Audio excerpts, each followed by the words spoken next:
Alright, welcome back everybody. So today what we're going to do is we're going to start looking at parametric curves once again. And what we're going to be in the business of doing, per the last section, is that we're going to be extracting the curves, or let's say rewriting the curves or these equations or these functions in terms of a different parameter. Oftentimes we call that parameter t. And not only do we want to extract these graphs and parametrize these graphs, but what we want to do is we also want to perform calculus with these graphs as well. We're going to want to find out what are some of these derivatives of these graphs, what are the integrals of some of these graphs, in order for us to try to be able to understand what is then taking place when we're taking a curve and we then parametrize it. Alright, we want to make sure that we're not doing a lot of legwork here, that we're using these shortcuts to make sure that we get and we address the correct notation. Alright, so to illustrate this, what I'm going to do is I'm going to start by saying let y equal to 3x minus 2 squared minus 1. Alright, now given this equation, what I want to do here, the question that I want to look at is to find y prime. Now, if you remember back from Calc 1, finding y prime, this has a different notation, even though the work is exactly the same. Finding y prime is the same thing as finding the derivative of my function y with respect to the variable x. And that's what I'm going to do here. So as we start finding y prime, I'm going to use the power rule. Drop the exponent forward, subtract 1 from the exponent, we naturally get a 1. Derivative of negative 1 is 0, but then we also have to multiply the derivative by the function of the derivative of the function of the inside. In other words, we have to apply the chain rule. And cleaning this derivative up just a bit should get us 6 times 3x minus 2. Now again, this is that dy dx that I am initially looking for. Great. So I hope you all remember how to do this process, because we're going to keep doing this over and over today. Alright, now what I want to look at for the second part of this, right, because we said we're trying to look at something and we want this to be cohesive. So what I'm going to do at this particular time is I'm now going to say let, and I'm going to have this x coordinate, I'm going to say let x be equal to t plus 2 divided by 3. Now I'm going to clean that up just a little bit, so that's t plus 2, t plus 2 over 3, and y is just going to be t squared minus 1. Alright, awesome. So what I want to do now is I want to figure out how can I get this exact same derivative from this parametric equation. Alright, well let's see if we can go ahead and if we can try to get something like this out. Alright, so what I'm going to do here is I'm going to take the differential apart and I'm going to use its differential portions in order to extract what I'm looking for. Alright, so in this particular case, at least here, what I want to do is I want to take the derivative of x, but in here, it's x in terms of t. So when I take the derivative of x, it must be with respect to t. Now, when I do this, I naturally just get 1/3. Well, let's look at this derivative. Take the derivative for y, but again, this is with respect to t. So taking the derivative here should just get me 2t. Nice. Well, I kind of want this derivative to be dy dx. But notice dy is only dt and dx is only dt. So let me know if I can do this as such. Now, again, you want to think about this differential-wise. Differentials, can we do this? Well, yeah, because differentials are just approximations to that slope that we're looking at when we're talking about the secant line becoming that tangent line for the slope of the given function. So naturally, if we just subdivide this into dt's, then we should still get the exact same result. Now, let's check this out then. Alright, so this numerator, dy dt, that's dy dt, that's just 2t. Dx dt, that's just 1/3, but this just becomes 6t. So the big question is my first derivative here on the left-hand side of this divider the same thing as my derivative here? Because they should be, right? There's only one problem with this. That one problem is that this initial derivative, this part here, looks to take a derivative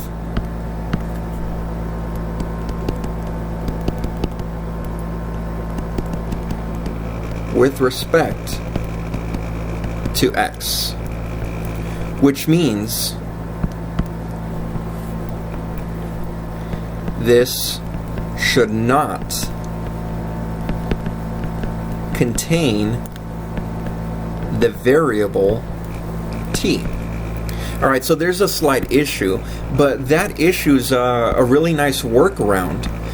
Alright, the workaround that we're going to use for this particular issue is that when we were given, or when I presented your x value here, presenting this x value, let me see if I can shorten this, there we go.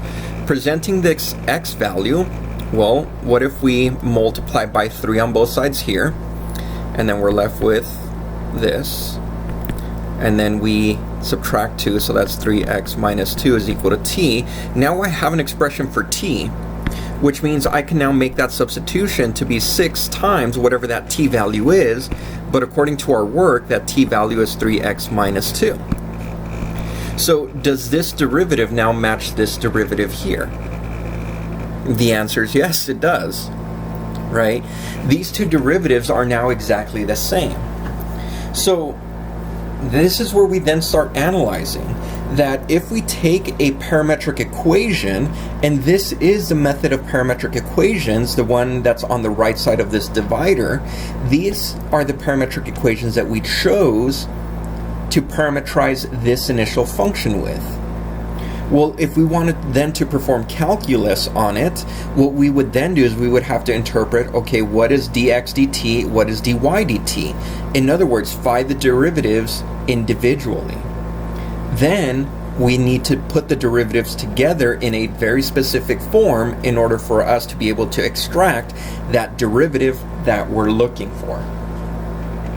All right, so there's going to be a lot of work going into this then. All right, so what we then want to see is going to happen here in what I'm going to define next. All right, so what I'm going to say here is I'm going to say let x equal to, let's call this f of t, and and y is going to be g of t.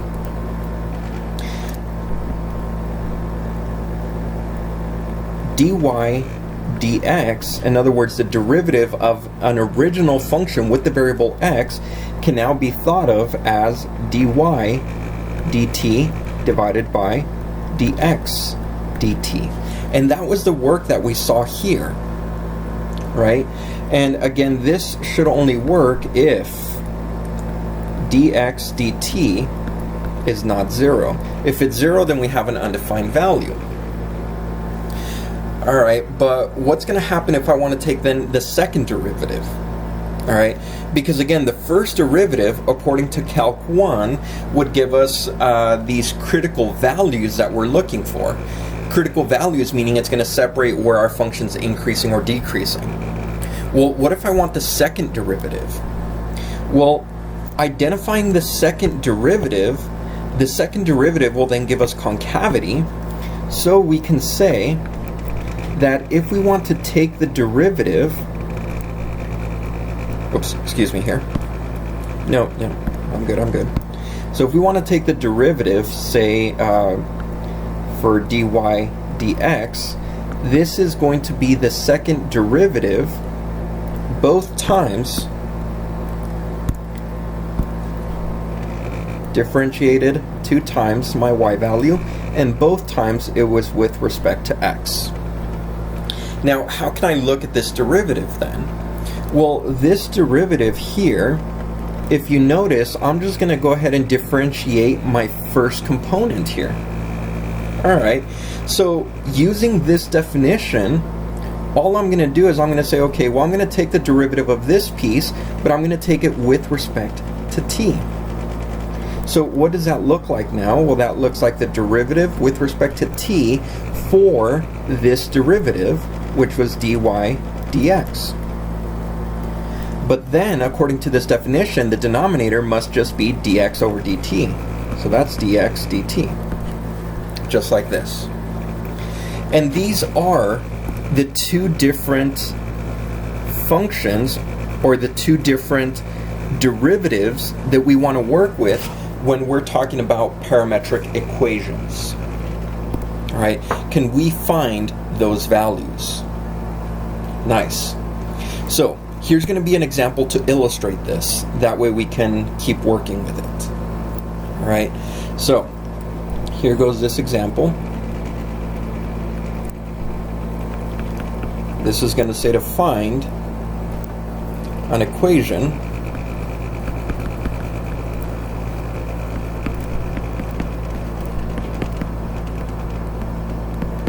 of the tangent line to the curve at the point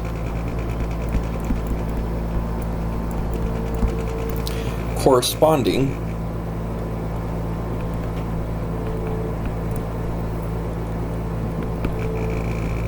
to the given value of the parameter. Alright, so here we're going to have x is equal to t times cosine of t, y is equal to t times sine of t, and we're going to do this at t is equal to pi.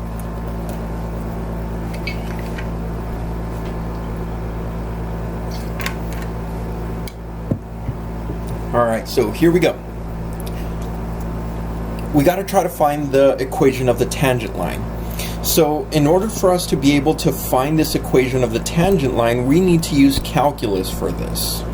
So what we're going to do is we're going to take the derivative and we're going to start looking for this. Now, if you remember the equation of the tangent line, we can have something like y minus y1 is equal to m times x minus x1, as long as we know the given point and the given function value that we're looking for. All right, so we'll come back to that in just a bit. Now, m is just the slope of the derivative, or the slope is the derivative of the function evaluated at some specific point that we're going to call a. And this is going to be that a value that we're looking at. That's going to be that specific value that we're given. So here's everything that we need. All we then need to do is use calculus. So let's go ahead and do this. We're going to take dy here. So I'm going to use dy dt.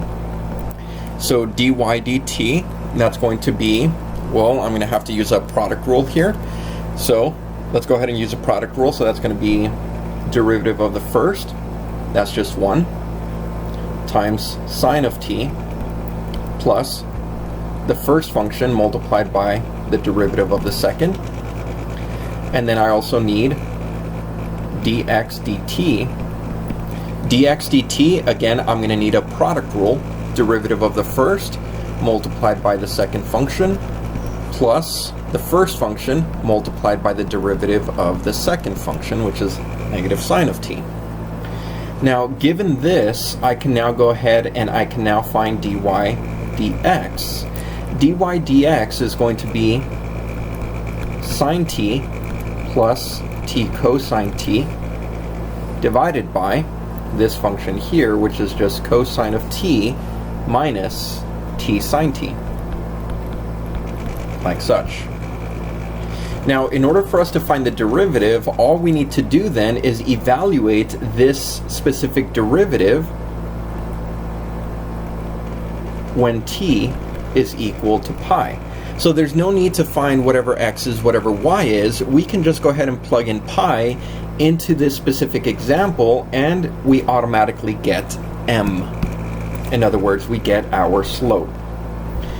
So, sine at pi plus pi times cosine at pi divided by cosine at pi minus pi times sine at pi. Alright, so sine at pi, that's going to be 0. Cosine at pi, that's going to be -1. So this is going to just be negative pi. Cosine at pi, alright, well cosine at pi, that's just going to be -1. And then sine at pi, well that's going to be 0 there, so that's going to be -0, which means all we get is just pi. Nice. Now that we have this, we're going to go through to our function here, and we're going to make all our substitutions. Alright, now I do need a specific ordered pair. So I'm going to go through and I'm going to find that ordered pair that I need. Alright, I'm going to have some x coordinate and some y coordinate.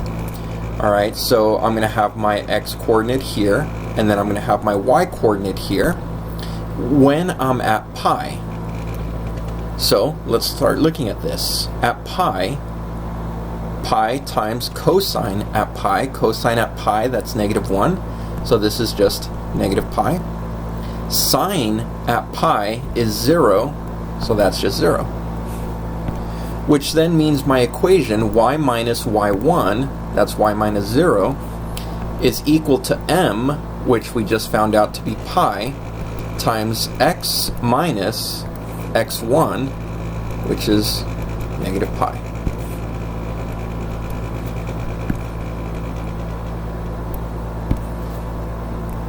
It's negative pi. There we are. Alright, so all we have to do is clean it up, and this is y is equal to pi times x, and distribute this in here, that's going to be plus pi squared. That's the equation of the tangent line at t is equal to pi. Awesome. So, now that we kind of get this example going for us, now is when we can start seeing, okay, well we can build these equations of the lines, even though some of these curves might be a little bit difficult to look at, more specifically graphing wise, we can still perform a lot of calculus on it without actually looking at the curve. That way we can extract more details from this question.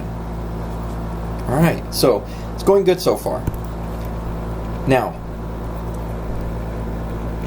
let's look at this next example. We want to find dy dx and the second derivative of y with respect to x twice. And then we're going to ask for which values. So for which values, for some reason I keep going downward.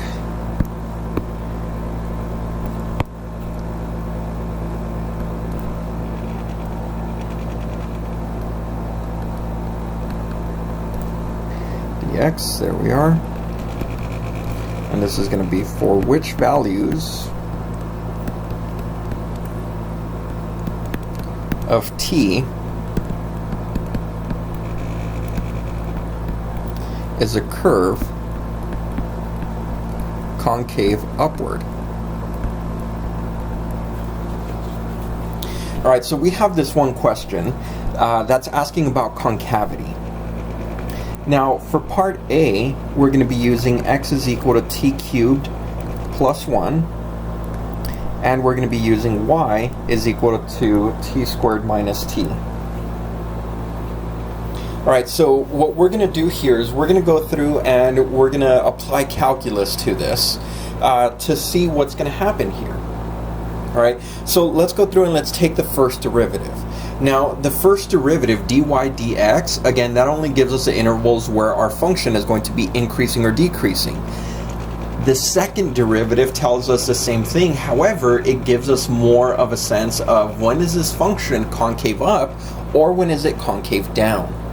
Alright, and that's what we're going to investigate. So, what we're going to do here is we're going to take the derivatives. We're going to find the first derivative. So, let's go ahead and let's do dx dt. Dx dt in this particular case, that's 3t squared. Dy dt is going to be 2t minus 1. Perfect. So what I need to do at this point in time is we can now start calculating what is dy dx. So what is dy dx? So dy dx, that's going to be 2t minus 1 divided by 3t squared. Perfect. So here's our first derivative. Got it. There's one answer. Now, we're going to work with the second answer. And for the second answer, what we're going to want to do is we're going to want to differentiate the numerator, or we're at least going to want to differentiate this specific numerator here. That means this function with respect to t. So let's see if we can find that function with respect to t. That's this function here. So in order for me to proceed, what I need to do now is I need to find the derivative with respect to t for this function dy dx. Now dy dx, we found that to be 2t minus 1 divided by 3t squared, like such. In order to take this derivative with respect to t, we're going to have to use the quotient rule. Quotient rule says that we need the derivative of the top, so the derivative of the top multiplied by the bottom derivative, or sorry, multiplied by the bottom function, minus the bottom function times the derivative of the,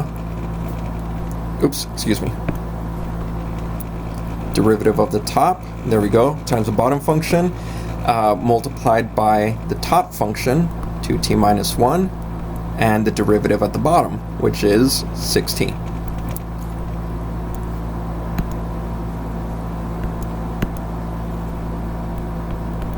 There we are. All divided by the bottom squared, 3t squared squared. There we are.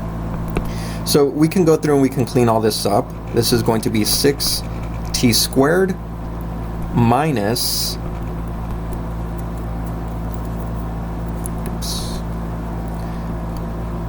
minus 12t squared plus 16. All this divided by 9t to the fourth. Alright, let's keep cleaning it up. We have negative 6t squared plus 6t divided by 9t to the fourth. Alright, it's looking good so far. Alright, let's clean this up just a little bit more.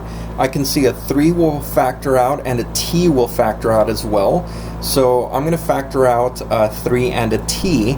This is going to leave me with negative 2t plus, again I factored out a t and I factored out a 3, so this should leave me just a 2 divided by 3t cubed.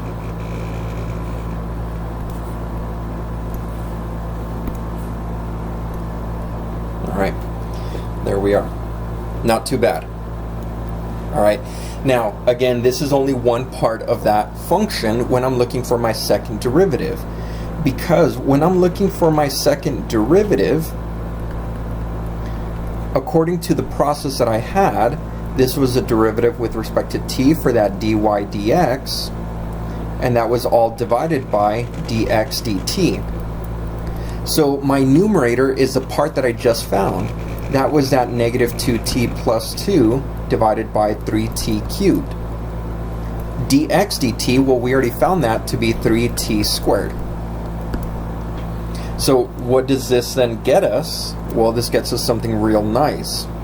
I'm going to restructure all the... you know what? I don't need to restructure. That's negative 2t plus 2, all divided by, that's going to be 9t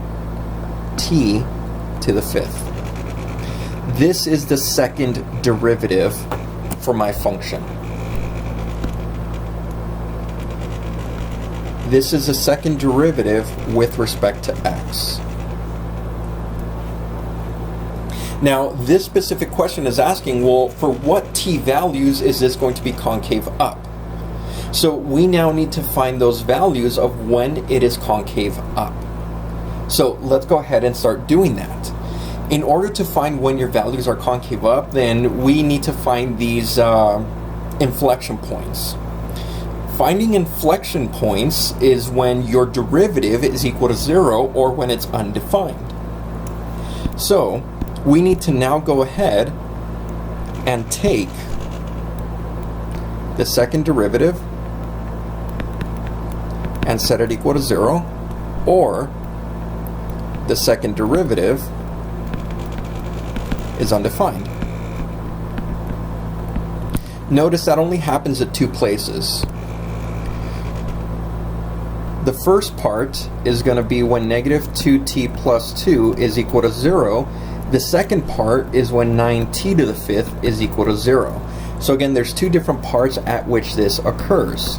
So the first one's going to be at t is equal to 1. The second one's going to be at t is equal to 0. Now, how does this benefit us? Well, this is going to benefit us in this specific way.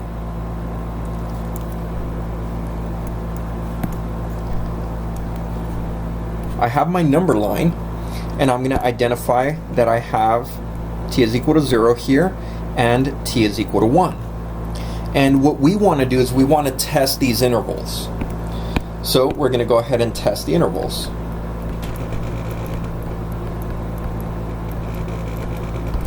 If the interval comes out positive, well, then my function is concave up. If my interval comes out negative, then my function is concave down. All right, so let's go through and let's start picking some values. All right, so one of the first values that I kind of want to go with here is, let's go with -1, somewhere over here. All right, so if we choose -1, we can substitute that into our function here. All right, that's second derivative, and we can see what is going to take place. All right, -1, so it's going to be -1 times -2. All right, that's going to be +2, so that's going to be 4. But then 4 divided by a negative number, that's going to be negative, which means this is concave down. Concave down because it comes out negative.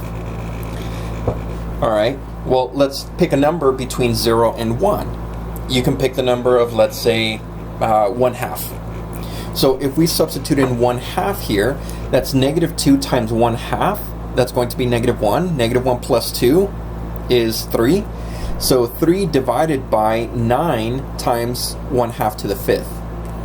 Now, we don't really care about what is the actual numerical value, only what is the sign.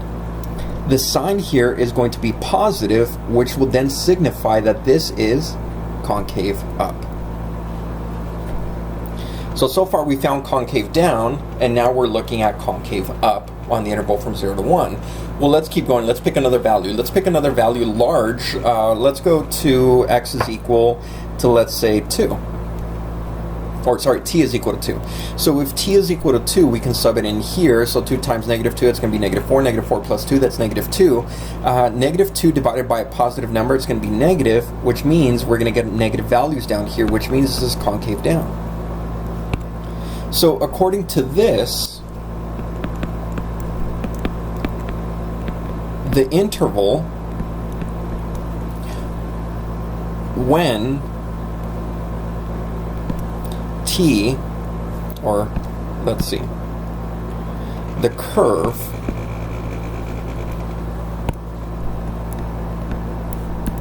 is concave up,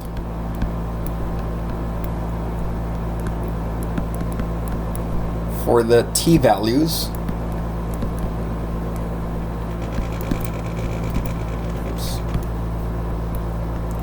between 0 and 1. Alright, now we can go through and more specifically check on these values, right, when we're talking about concavity.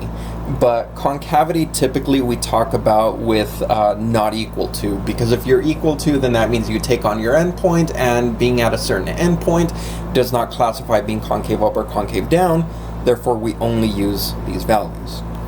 Now you could have also written it as t belongs on the interval from 0 to 1, and that would have been perfect as well. Awesome. So now that we have this whole sense of how we're working with parametric curves in calculus, let's see if we can try another one. Let's see if we can try part B.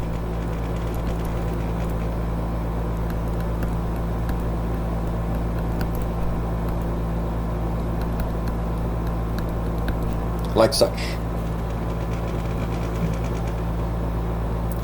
Alright, so now that we have this, let's go ahead and let's start taking derivatives. So, here we go. I want my dx dt. This is going to be 2t. I want my dy dt. That's going to be e to the t, which means dy dx is just e to the t divided by 2t. Alright, it's looking good.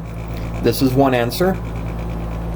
Second answer, well, in order to get the second answer, what I then need to do is I need to take the derivative of this function with respect to t.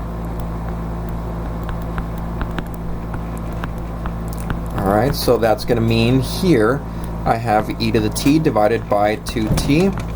Now to take this derivative, again, I need that quotient rule. So derivative of top times the bottom of the function times the bottom function minus the derivative of the bottom function, which is just 2 multiplied by the function up top, all divided by the bottom function squared, which is just 2t squared. Alright, it's looking good so far. So what I want to do is I want to clean this up. Alright, I have an e to the t, and I also have a 2 that they all share in common. So I'm going to take out a 2 and an e to the t. That's now going to leave me with t minus 1, all divided by, in this case, 4t squared. And this in here now gets cleaned up.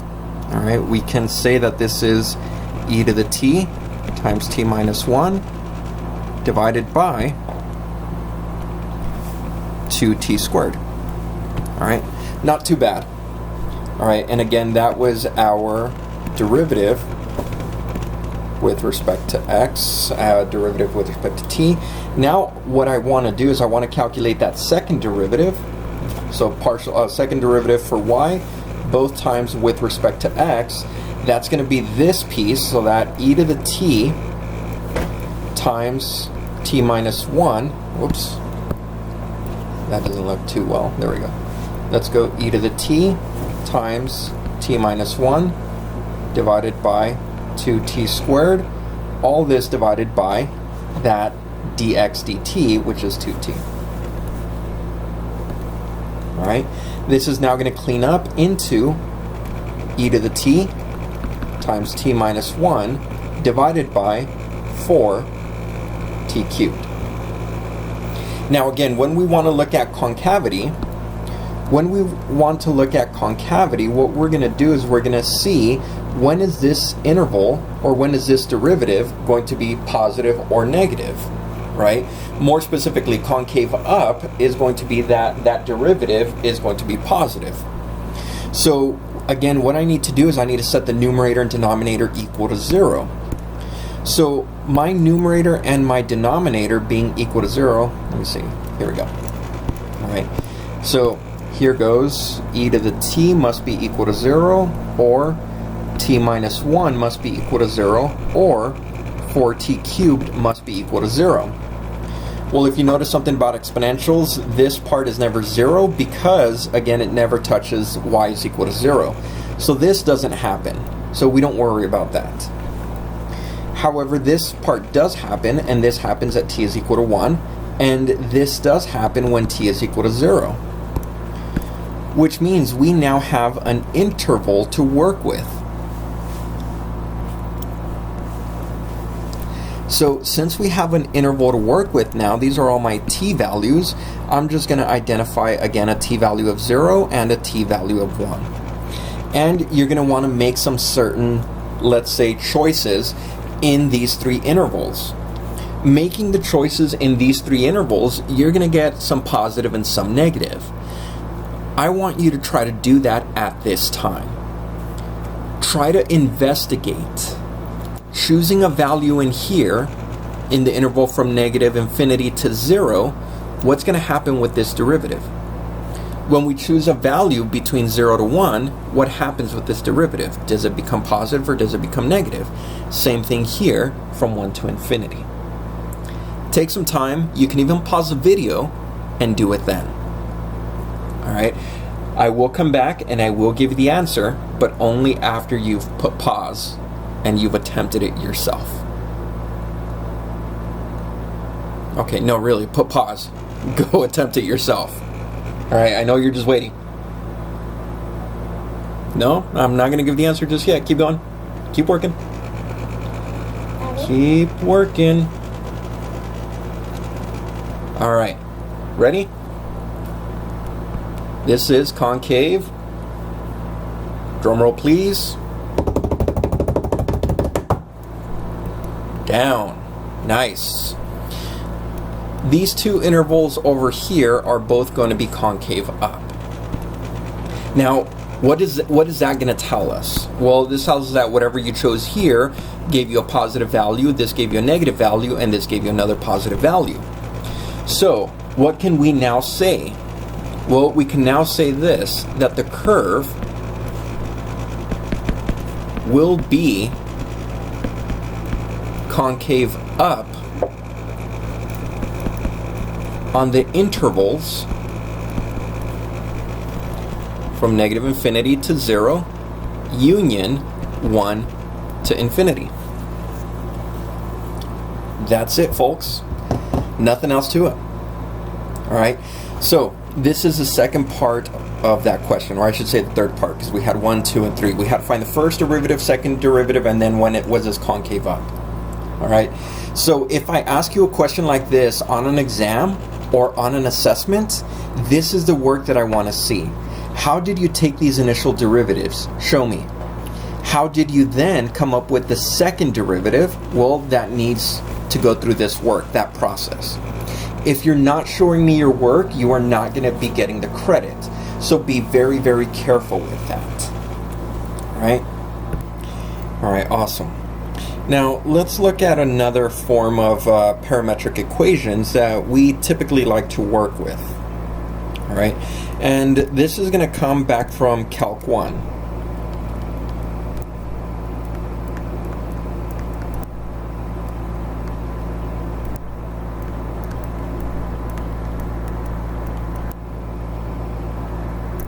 Alright, so recall this from Calc 1.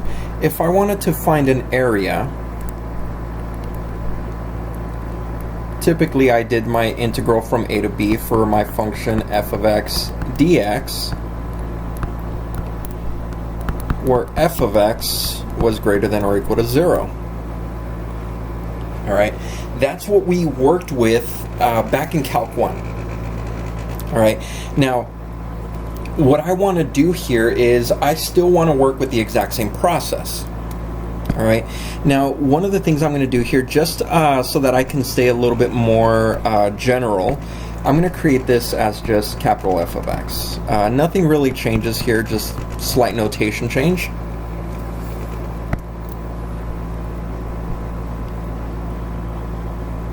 And what I'm going to do is I'm going to make a modification to this.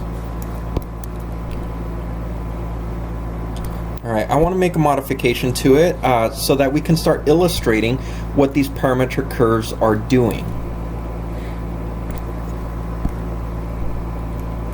Alright, here's y, and here's x. Here's going to be my function, f of x, and I'm going to have some interval that I typically work on from a to b.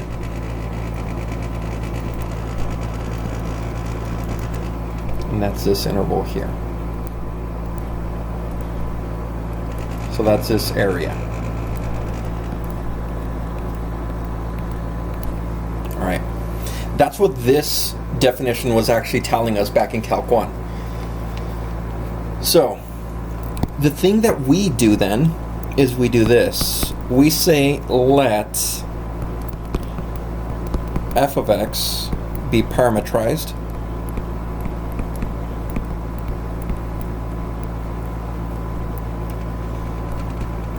by x is equal to, we'll call this f of t, and y is going to be g of t.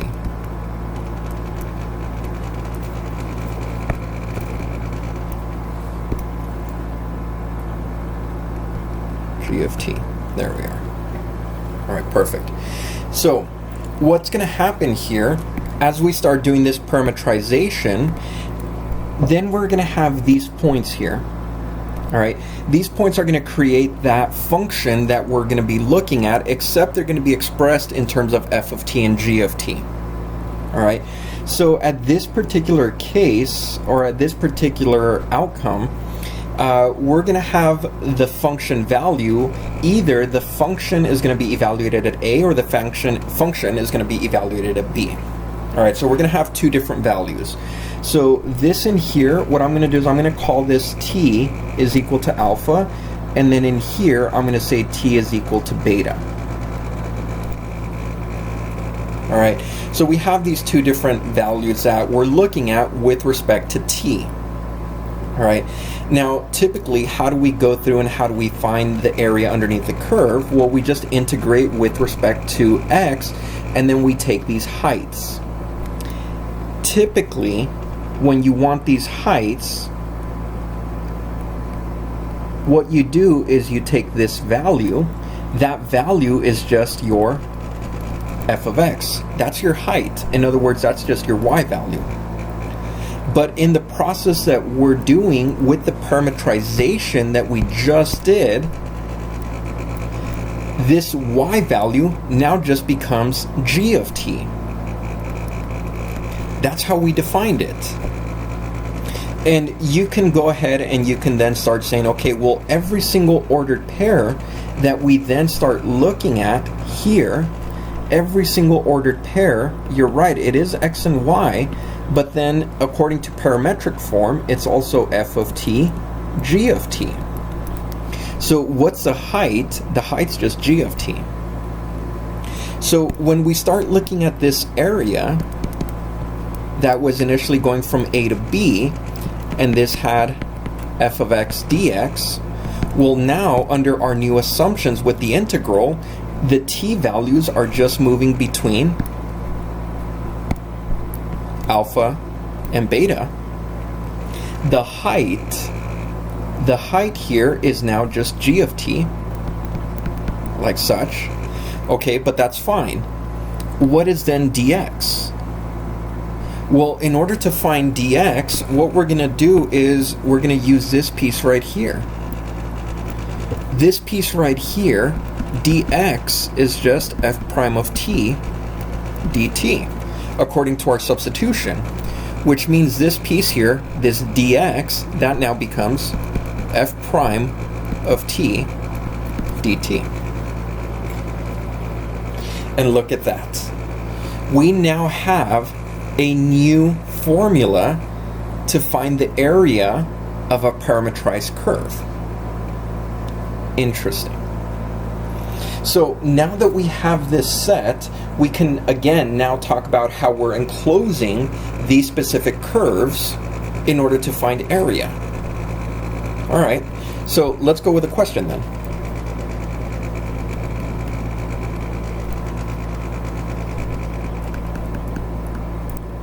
So find the area enclosed by the curve x is equal to t squared minus 2t, y is equal to the square root of t, and the y-axis.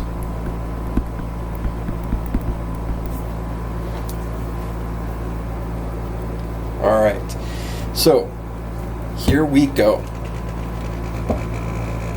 So x is equal to t squared minus 2, y is equal to the square root of t, and this is going to be on the y-axis.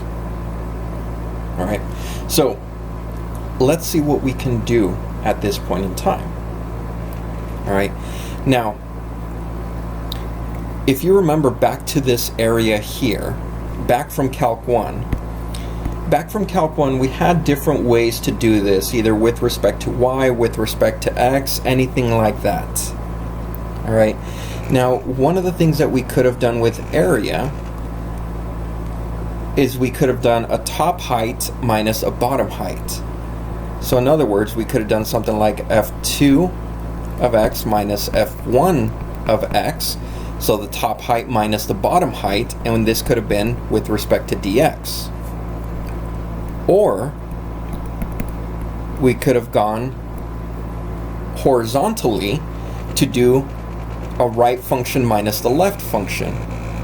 Right function minus the left function. Oops, excuse me. In terms of y. And this would have been dy. So there are different steps, different instances that we can then start looking into. How are we going to go about this specific area? Alright, so one of the first things that I want to do is I want to see what this looks like. Alright, so come follow me along to GeoGebra. Here we are. So here's the curve that we're looking at here. Now this curve that we're looking at here, this parametric curve, as you can see, it does have this area right in here that we're trying to calculate. Now notice it's going to be easier to take these horizontal heights or these horizontal widths first. So that's going to be how I'm going to set up my integral, is going to be to differentiate with respect to y. So now that we have that under our belt, we're going to go back and we're going to start looking at how to do that. Alright, we want to make sure that we're able to extract this area in terms of its parametric equations. So let's go back. Alright, here we are. So in order for me to set this up, what I'm going to do is I'm going to calculate its area, and I'm going to say that its area is going to go, I'll do the bounds in just a little bit, but what I'm going to do, since I'm going to be integrating with respect to y, I'm going to go the x right minus x left, the rightmost function minus the left function, alright, and then I'm going to do this with respect to y. This should naturally give me the values that I'm looking for, alright, and then again, these are just going to be some c and d values that we're going to be moving through. Alright, well, the process is then going to be, well, where do I find those intersections? Right? One of the intersections that you saw was y is equal to 0, and that's perfectly fine. Y is equal to 0, but now we need to find a top value for this. Alright, so we now need to find out at what t values does that occur. So what I'm going to do at this particular case, in this particular example, is I'm going to take my x-coordinates, which is t squared minus 2t, and I'm going to figure out when this particular case is going to be 0. When this is 0, it's going to give me two t values. Like such.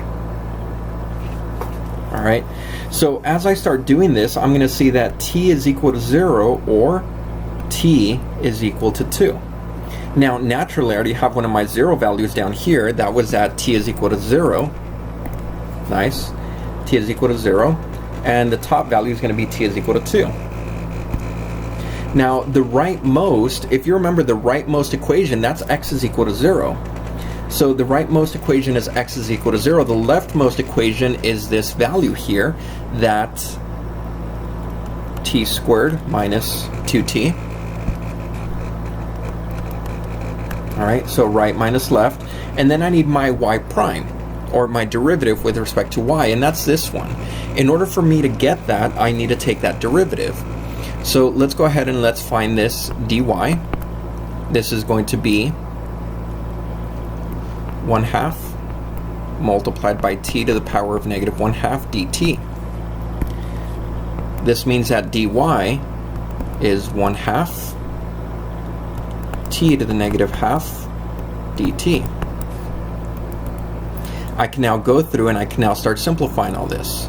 Negative times a half, that's going to be negative 1/2. So I'm going to be able to factor out that negative 1/2. So negative 1/2, let's pull that off. Negative 1/2. Evaluate this integral from 0 to 2. And now I'm left with t squared minus 2t. And that's going to be multiplied by 1 over the square root of t. And this is all dt. We can simplify a little bit more. Alright, so t squared divided by square root of t. That should give us about 3/2 minus 2t to the power of 1/2. Alright, looking pretty good. Awesome. And this is all dt. So all we then have to do at this particular moment is just integrate. Alright, so let's go ahead and let's integrate this. Negative 1/2. This is going to be t to the power of 5/2 multiplied by 2/5 minus t to the power of 3/2 multiplied by 4/3, evaluated from 0 to 2. There we are, perfect. And we're going to go ahead and we're going to evaluate this. This is going to be negative 1/2 multiplied by 2/5 multiplied by 2 to the power of 5/2 minus 4/3 multiplied by 2 to the power of 3/2. Alright, looking pretty good. I like it so far. Alright, we got negative 1/2. This is going to be multiplied by, now in here, alright, we're going to have 2 to the power of 5. So 2 to the power of 5, and then we're going to take the square root of that. So 2 goes into 5 twice, so that's going to be 2 to the power of 3, and then we still have a square root of 2 here, divided by 5. Here's only going to be one of them, so that's going to be 2 times 4, that's going to be 8. So it's going to be 8 square root of 2 over 3. And so that's an 8 as well. That's awesome. Negative 1/2. Alright, I see a common denominator of, what does that appear to be, like around 15, I believe. Alright, so I'm going to take 8 times 3, that's going to be 24, so this is going to be 24 root 2 over 15, minus, this is going to be 5, 5 times 8, that should be 40. 40 root 2, so then it's 24 minus 40, and that should be that negative 16. So this is negative 1/2 times negative 16 root 2 over 15. Negative times a negative is positive. 16 divided by 2, that's going to be 8, so it's going to be 8 root 2 over 15. That's our final answer. And that is the area that we're looking for when we're talking about these parametric curves. All right, so again, it's still possible to rely on everything that we built back in Calc 1. All right, all we're doing is just viewing this in terms of Calc 2. All right, nice. Now, let's look at arc length once again. All right, so follow me along for arc length. All right, so here we have this theorem that says if we take a curve C, and the curve C is going to be defined by the parametric equations f of t, g of t, where the parameter bound is going to be bounded between some alpha and some beta, and the first derivatives of f and g are both continuous on that interval for t, and the curve is going to be traversed exactly once as we increase from alpha to beta, then the arc length for those parametric curves is still defined in the very similar manner that we saw previously. All right, so once we saw these parametrics or these parametric equations that we started looking at them back in chapter 8, I believe, we then started seeing, when we started looking at arc length, that's when we started seeing all of these equations pop up. So, let's look at this example.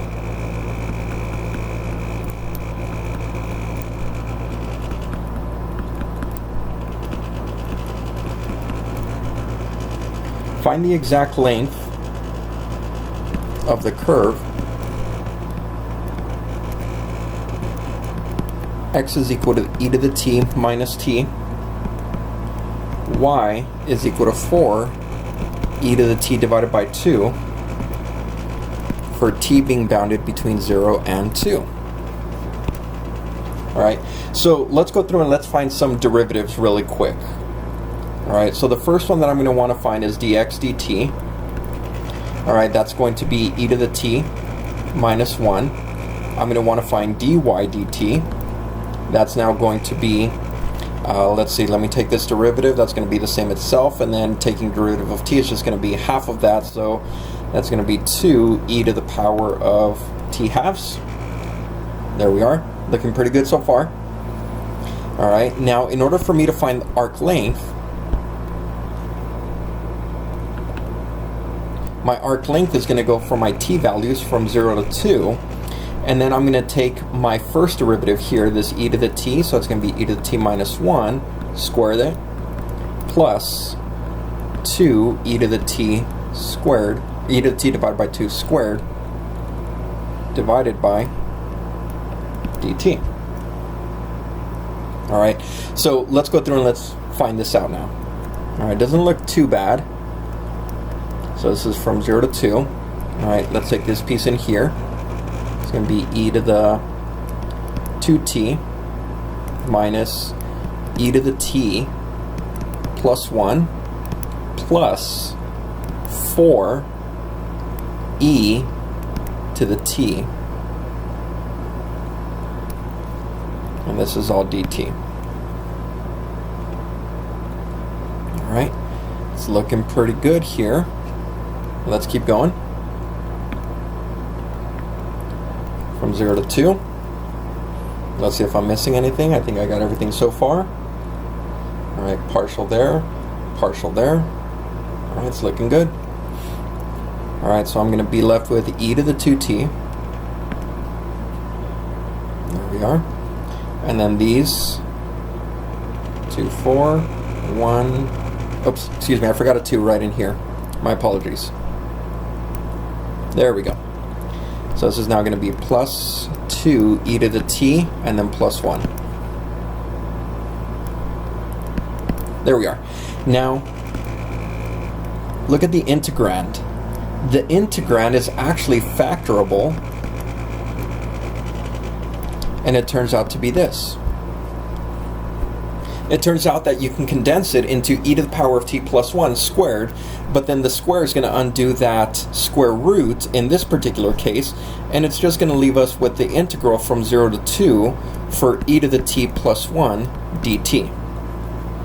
Now, when we figure this out, this is just going to be e to the t plus t evaluated from 0 to 2, which means this is e to the power of 2 plus 2 minus e to the power of 0 minus 0, to get us an answer of e to the power of 2, and then this is going to be plus 1.